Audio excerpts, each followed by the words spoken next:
Good morning everyone. এখন সকালবেলা বড় বউ মিলে চলেছি একটু লং ড্রাইভে। না গো, মিথ্যে কথা, এখন যাচ্ছি ছেলেকে অ্যাবাকাস ক্লাস থেকে আনতে। তো আজ সানডে, ছেলে ছিল অ্যাবাকাস ক্লাস, তো বেসিক্যালি ওর পাপাই ওকে আনতে যায়, বাট আমার আজকে ইচ্ছা হলো বাইরের শীতটাকে একটু উপভোগ করার, তাই আমিও চেপে বসলাম গাড়িতে। আর ছেলেকে নেওয়ার পর চলে গেলাম একটু মার্কেটে, এখান থেকে একটু সবজি বাজার করে নেব, দেখি আর কি কি ভালো পাওয়া যায়।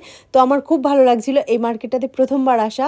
সঞ্জয়ই আমাকে বললো যে চলো, এখানে খুব ভালো একটা মার্কেট আছে। তো প্রত্যেকটা ফল সবজি ভীষণই ফ্রেশ, আর আমার তো ভীষণ ভালো লাগছিল। আর একটু ভিডিও করে নিলাম তোমাদের সাথে শেয়ার করার জন্য। তো বেগুনগুলো দেখো এত সুন্দর, এখান থেকে আমিও একটা নিয়েছিলাম। একটা বেগুন 700 গ্রাম ওয়েট হয়ে গেছে, এতটাই বড় আর ভীষণ টেস্টিও ছিল। আর এই লাল লাল মূলোগুলো আমার ভীষণ ভালো লাগছিল। আমরা এখন বাজার থেকে বাড়িতে চলে এসেছি, আর নিয়েছি মোচা, একটা বড় সাইজের বেগুন, আর নিয়েছি মূলো, শসা, মটরশুঁটি, কাঁচা লঙ্কা, সুইট কর্ন আর স্ট্রবেরি। এখানে নিয়েছি 2 রকমের মিষ্টি, একটা আমাদের বাড়ির জন্য আর একটা হচ্ছে দুপুরে এক জায়গায় ইনভিটেশন আছে তাদের বাড়ির জন্য। তো এখন একটু খাবো মুড়ি মাখানো স্যালাড দিয়ে।